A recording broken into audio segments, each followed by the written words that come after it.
Welcome back, guys. In this video, we'll go ahead to install the Figma software from their official website. You can visit figma.com. As you can see, I'm using a MacBook. So if it's Windows you're using, you just check the menu and select the one that works for you. As you can see, the website is also designed with lots of interaction and designs.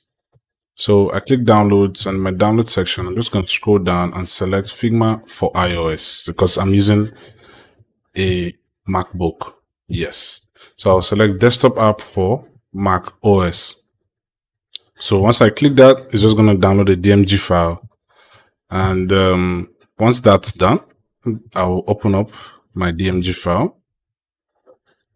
Yes, it's on my desktop. Just double click that, and it's going to open the file for me and attach the volume, and it would request for me to drag this Figma app into my applications folder, but I already have that installed. I just did the process to show you guys how to do that for the beginners. So I'll just click my Figma.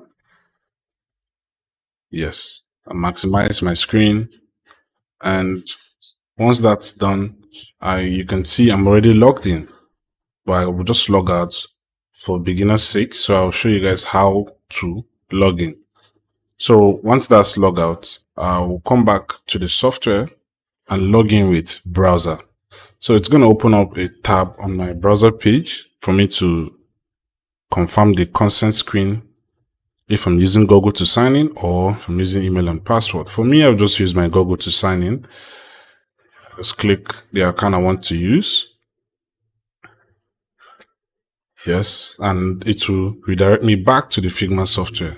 So definitely show you a pop-up for you to open a desktop app. Once you click that, you'll get a redirect back to your Figma software. And I think that's basically it. So here are all the files I've been viewing, and this is your dashboard, which shows you everything or summarized report of the files you've been working with. And if you want to start with any new templates, you can see that on the top, FigJam templates. So that being said, when you click the design file, it opens a new file for you where you can start your design journey. So see you guys in the next video.